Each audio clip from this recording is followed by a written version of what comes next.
Senhor Deus, acalma, ó Pai, os nossos corações e dá-nos o privilégio de,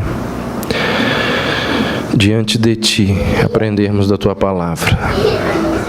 Conduza os nossos pensamentos para junto da Tua palavra. Nós assim oramos em nome de Jesus. Amém. Gente, a mensagem que eu vou pregar hoje, o corpo dela, grande parte dela foi pregada ano passado nas conferências da Fiel por um camarada chamado Augustus Nicodemos Lopes. Então, aquela mensagem impactou tanto a minha vida e de alguns ali que falei, um dia eu preciso reproduzi-la e levá-la para aqueles que não puderam estar aqui. E esse dia chegou. Então abra aí a sua Bíblia no Salmo 88. Nós vamos ver algumas coisas que aquele homem tem a nos dizer através dessa mensagem. Salmo 88 diz assim: Ó Deus da minha salvação, dia e noite clamo a Ti. Que a minha oração chegue à Tua presença. Inclina os ouvidos ao meu clamor, porque a minha alma está farta de males e a minha vida se aproxima da morte. Já sou contado entre os que descem a cova, estou como um homem sem forças, atirado entre os mortos, como os feridos de morte que jazem na sepultura, afastados do Teu cuidado e dos quais já não Te lembras. Tu me lançaste na cova mais profunda, em lugares escuros, nas profundezas. Tua ira pesa sobre mim. Tu me arrasta com todas as Tuas ondas. Afastastes de mim meus amigos e me transformaste em abominação para eles. Estou preso e não posso sair. Meus olhos desfalecem por causa da aflição. Clamo a Ti todo dia, Senhor, e levanto minhas mãos a Ti. Acaso mostrarás Tuas maravilhas aos mortos? Será que os mortos se levantam para Te louvar? Teu amor será anunciado na sepultura ou Tua fidelidade no abismo? Tuas maravilhas serão conhecidas nas trevas e Tua justiça na terra do esquecimento? Eu, porém, Senhor, clamo a Ti. De madrugada minha oração chega à Tua presença. Por que me rejeitas, Senhor? Por que escondes de mim a Tua face? Desde jovem estou em aflição e à beira da morte. Sob os Teus terrores fiquei desorientado. Teu furor ardente tem passado sobre mim, os Teus terrores me arrasaram. Todos os dias me rodeiam como águas, cercam-me completamente. Afastastes de mim amigos e companheiros. Meus conhecidos me deixaram em trevas. Tempos atrás, quando nós estudamos aqui na igreja o livro de Salmos, nós estudamos e vimos, eu acho que mais de 50 salmos, pregamos em cada um deles.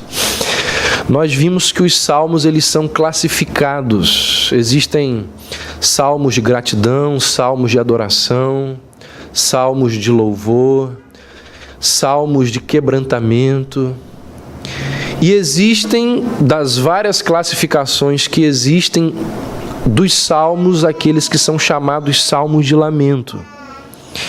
E esse aqui, o Salmo 88, é o único de todos os salmos de lamento que não termina com um final feliz. Perceba que a última palavra deste salmo é a palavra trevas. Outros salmos de lamento, normalmente a estrutura deles como que é? Eles começam com uma queixa, com uma expressão de dor diante do sofrimento, diante da angústia, Contudo, lá no meio do salmo para o fim, há uma virada. E aí na parte final do salmo, o salmista muda de tom, quando ele diz assim: Deus ouviu o meu clamor. E aí sai de cena o desespero, aparece a esperança, aparece a alegria, aparece a expectativa. Então, normalmente essa é a estrutura de um salmo de lamento. Só que esse aqui não tem nada disso. Esse é o único salmo de lamento que não tem um final feliz. Existe aqui uma expressão constante de desespero, de dor por parte da pessoa que escreve esse salmo. Ao contrário de todos os outros salmos de lamento, esse aqui não se encerra com louvor e gratidão. Esse aqui termina sem aquela palavra de gratidão a Deus pelo livramento e pelo alívio das dores. Esse salmo ele foi escrito por um homem chamado Emã. Emã é um dos filhos de Corá. Quem tem um pouco de conhecimento da Bíblia sabe quem é. Emã era um levita. Quem era o levita? Era alguém que ministrava no templo, tomava conta do templo. Pelo salmo, pela leitura do salmo, percebe-se que trata de alguém altamente piedoso, alguém muito temente a Deus. Não só dá para perceber o temor e a piedade desse homem, como também é possível perceber que ele era alguém com habilidade de escrita, porque ele escreve de forma poética. Os estudiosos da Bíblia entendem que esse Emã aqui provavelmente é o mesmo que aparece lá em 1 Reis capítulo 4. E a referência que é feita a esse Emã lá em 1 Reis capítulo 4 é uma referência simplesmente impressionante.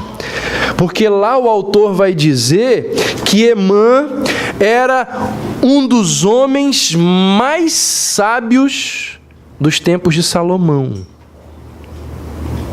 E aí lá diz assim que Salomão era mais sábio do que Emã. Então, para comparar a sabedoria de uma pessoa com a de Salomão, ele colocou Emã num time muito bom. Ele elevou Emã a ser quase que comparado com Salomão. Então, quem escreve esse salmo, ou nós estamos diante de um homem temente a Deus, dedicado a Deus, era um levita. Ele vivia para o serviço do Senhor. Alguém sábio, entrou por algum lugar aí, né? Deixa ele quieto aí. Sábio, preparado, capaz, alguém que inspirava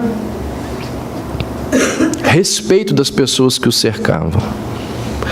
Tudo isso não evitou que Emã passasse pelo sofrimento que ele descreve aqui. Então vou repetir. Quem é o autor do salmo? Uma pessoa temente a Deus. Uma pessoa zelosa que serve muito a Deus. Uma pessoa sábia, preparada, capaz, que inspirava respeito e admiração das outras pessoas. Pelo que nós lemos, não sei se você observou na hora que eu estava lendo, esse sofrimento que Emã enfrentava era algo que o acompanhava desde a mocidade. Olha o que ele diz aí no verso 15: ando aflito e prestes a expirar desde moço. Ou seja, a dor desse homem era algo que o acompanhava há muito tempo, há bastante tempo. Além disso, a aflição que ele enfrenta fazia com que ele se sentisse que a morte estava próxima, que o seu fim estava bem próximo. As metáforas que ele utiliza no Salmo elas dão a impressão de que ele esperava morrer a qualquer momento. Outro detalhe que fazia da aflição de Emã algo ainda mais intenso era a sua solidão. Ele se queixa no Salmo do abandono dos amigos, da exclusão social. Ele vai dizer que a única companhia que ele possuía eram as trevas.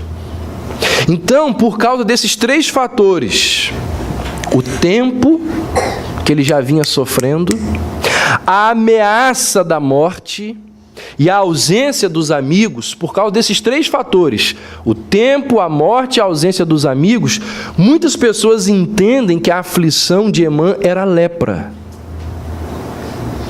A lepra, que não era algo tão raro naqueles dias, a lepra era uma doença longa que trazia sofrimentos e afastava as pessoas do convívio dos outros. O problema é que, como nós mencionamos, Emã era um levita.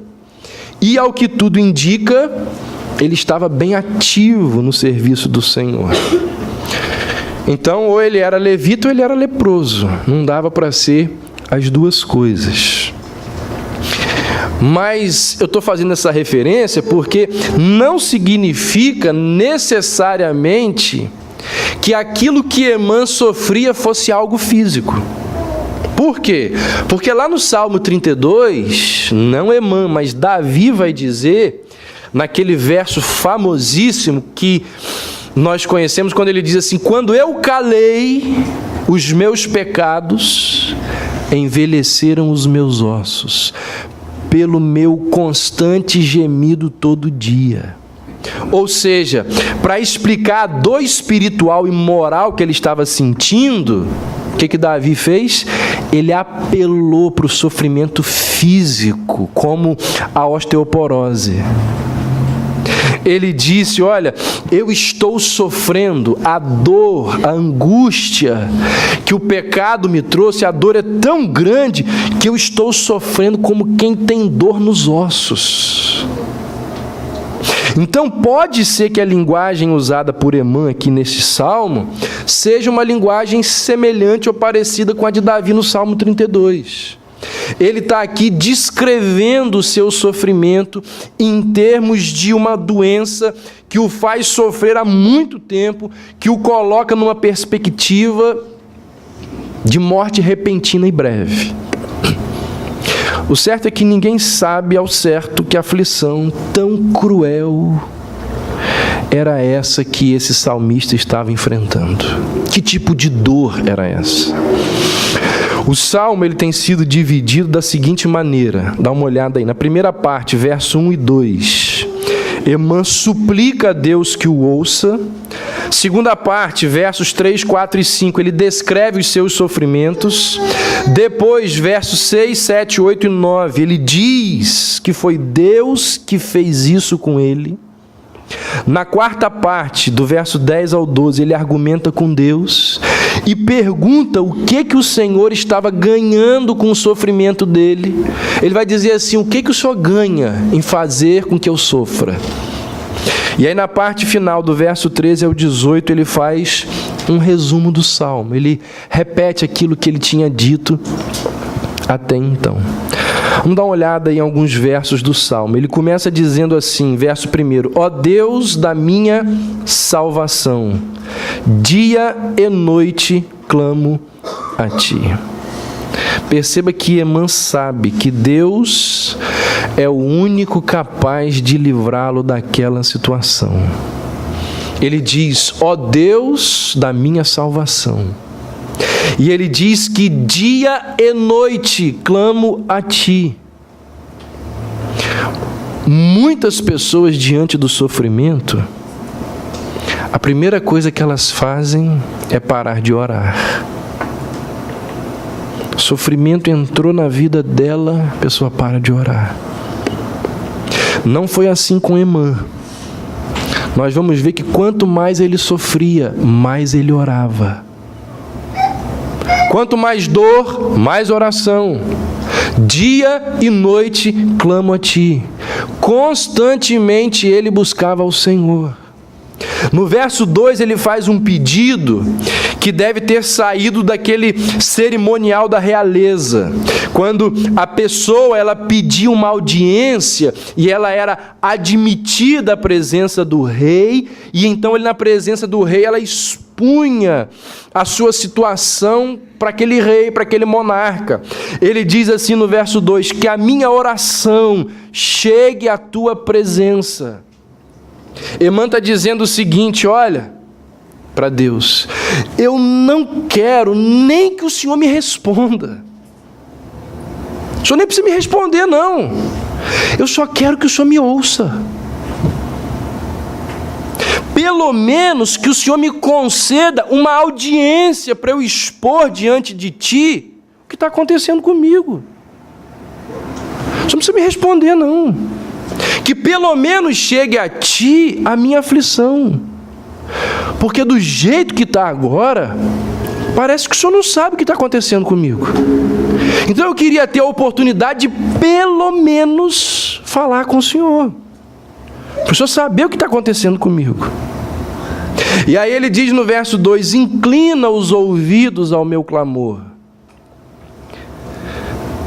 Esse talvez seja o maior sofrimento de Emã e de muitos de nós, a ausência de Deus. Conviver com o silêncio de Deus é algo extremamente doloroso.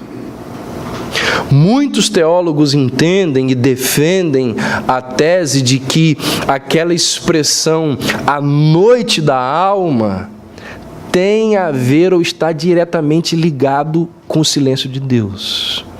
A noite da alma simboliza aquele momento quando você clama, pede, roga, e os céus continuam de bronze. E você não ouve nada. E não há nenhuma resposta. Parece que Deus, Ele abandona os seus filhos diante de determinadas circunstâncias. Parece que Deus, Ele permite que os inimigos dos seus filhos tenham várias vitórias. Parece que Deus deixa que o Evangelho sofra, que a igreja enfrente, passe por tribulações, que os seus filhos sejam martirizados. Aí existe oração, existe clamor, existe súplica e Deus não responde. E Deus não fala nada. Inclina os ouvidos ao meu clamor. Então o silêncio de Deus diante do sofrimento é que torna o sofrimento ainda mais agudo, é que torna o sofrimento ainda mais sofrível. Porque se pelo menos nós ouvíssemos Deus, alguma voz, algum consolo, algum estímulo, alguma coisa, mas muitas vezes a gente não ouve nada. Então Emã, ele pede a Deus que pelo menos Deus ouça o que ele tem a dizer. E aí, acreditando que Deus está ouvindo, ele vai descrever a situação dele. Ele diz, verso 3, a minha alma está farta de males. Farta aqui, a expressão farta, ela é utilizada para descrever pessoas que comeram tanto. Sabe quando você chega naquele churrasco faminto, aquele primeiro pedaço que você tira é o mais delicioso, mas aí você vai comendo, daqui a pouco o seu corpo está farto, você não aguenta olhar mais para a carne, porque você já está farto. Ele está dizendo aqui, olha, a minha alma está farta, eu não aguento mais nada. Ele está dizendo o seguinte, Deus, eu cheguei no meu limite. Eu estou como aquela pessoa que está farta e não consegue nem mais olhar para a comida. Aí ele diz, verso 3 ainda, a minha alma se aproxima da morte. Pensa numa pessoa que está chegando perto do precipício. É mais um passo, ela cai. Está pertinho, está quase caindo. Emã diz, olha, a minha situação é tão trágica que se acontecer mais alguma coisa eu morro. A minha alma, ela está muito próxima da morte. Ou seja, é mais uma figura que ele utiliza para dizer o quê? Eu não aguento mais. E ele não para por aí, olha o que ele diz no verso 4 e 5. Já sou contado entre os que descem a cova. Estou como um homem sem forças, atirado entre os mortos, como os feridos de morte que jazem na sepultura, afastados do teu cuidado e dos quais já não te lembras. A linguagem agora é retirada do campo de batalha. Naquela época, quando um soldado era ferido, ele era deixado para trás. Ele era abandonado. Mesmo que não tivesse sido morto, ele era abandonado. Porque não tinha como resgatar o soldado. A medicina da época não tinha como salvá-lo. Não existiam resgates, não existiam helicópteros, não existiam médicos que acompanhavam o exército para cuidar dos soldados. Então, um soldado ferido era só uma questão de tempo. Que a ferida era mortal. A pessoa, ela era tomada e jogada junto com os cadáveres, junto com aqueles que estavam mortos. Mesmo vivo a pessoa era jogada na vala comum. E a pessoa poderia até dizer assim para alguém que as lançou ali: olha, não me joga aqui junto dos corpos que eu ainda estou vivo. A resposta seria o quê? Meu amigo, é só uma questão de tempo. Você vai morrer. Por isso que Emã diz: sou contado, olha aí, com os que baixam a cova. Já faço parte da lista. Como um homem sem forças, atirado entre os mortos.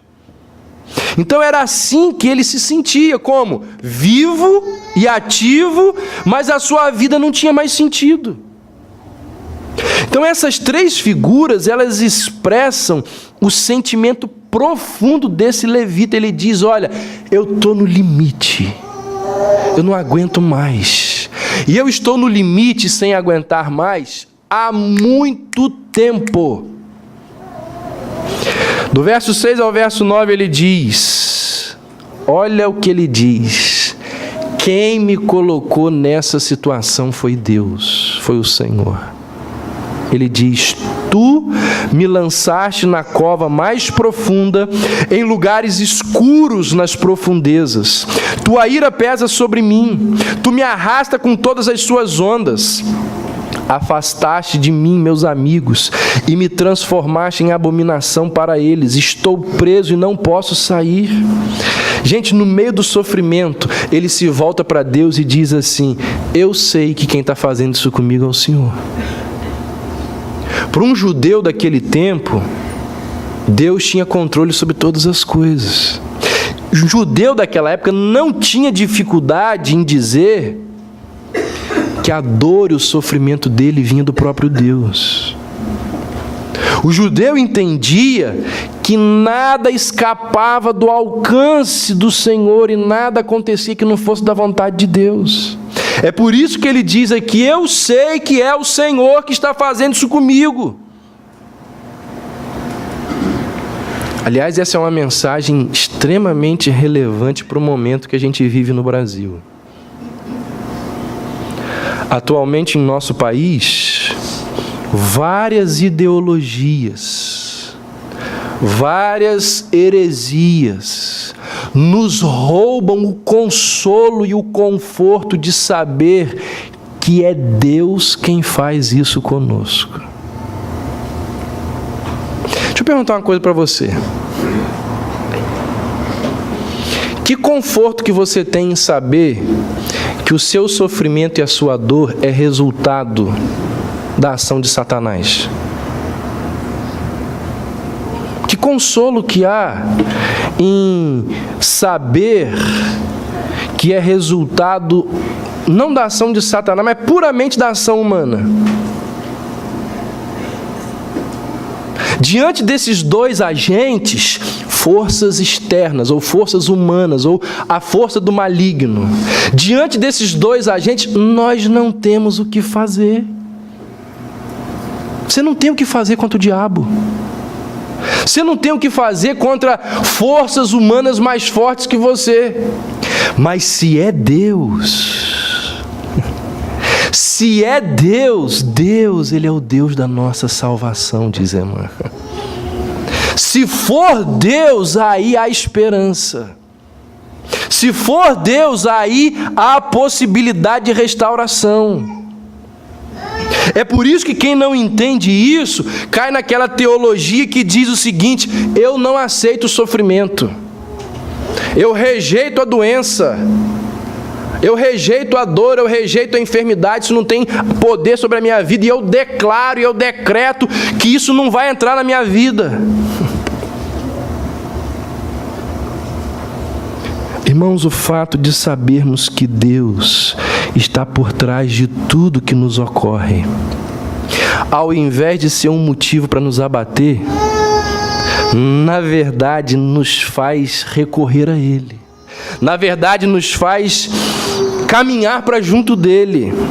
Porque se é Ele que envia o sofrimento, é Ele também que nos faz sair do sofrimento. Se é Ele que nos coloca nessa situação, é porque Ele tem um propósito para as nossas vidas. E aí, a partir do verso 10, ele começa a argumentar com Deus. Ele diz: acaso mostrarás tuas maravilhas aos mortos? Será que os mortos se levantam para te louvar? Teu amor será anunciado na sepultura, ou tua fidelidade no abismo? O que ele está dizendo aqui? Ele está dizendo: Senhor, se o Senhor me der aquele tapinha que eu vou cair no precipício e morrer, se o Senhor acabar comigo, eu serei uma testemunha a menos no mundo. Mortos não veem os seus prodígios. O que o Senhor vai ganhar se eu morrer? Ele está dizendo para Deus assim: ó, o coral daqueles que te louvam vai ficar desfalcado, vai ter uma voz a menos. Se as coisas continuarem do jeito que estão, o Senhor vai perder uma testemunha, o Senhor vai perder um pregador, o Senhor vai perder um membro do coral. Aí ele diz no verso 12: tuas maravilhas serão conhecidas nas trevas, e tua justiça na terra do esquecimento.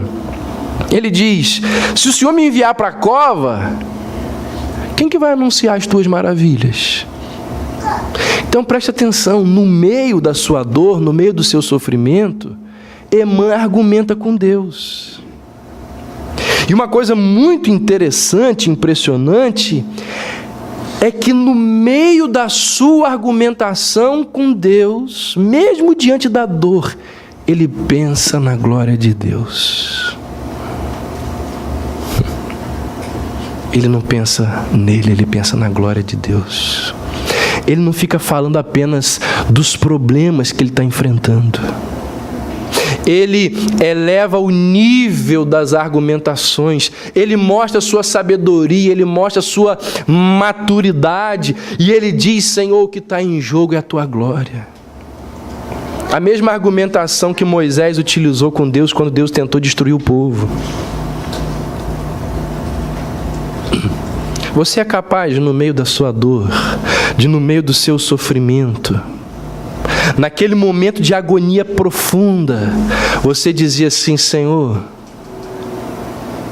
o que o Senhor está fazendo comigo não contribui para a honra e para a glória do teu nome. Será?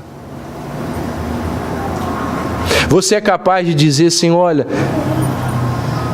tu vais perder mais uma testemunha.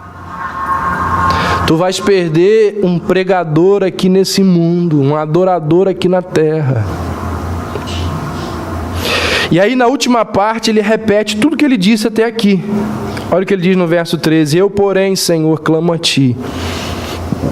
De madrugada, minha oração chega à tua presença. É algo parecidíssimo com o primeiro verso. O que ele está dizendo com essa repetição é mais ou menos o seguinte: apesar do Senhor ter me colocado nessa situação, apesar do Senhor não me ouvir, não inclinar o seu ouvido para os meus gemidos, apesar de eu estar sofrendo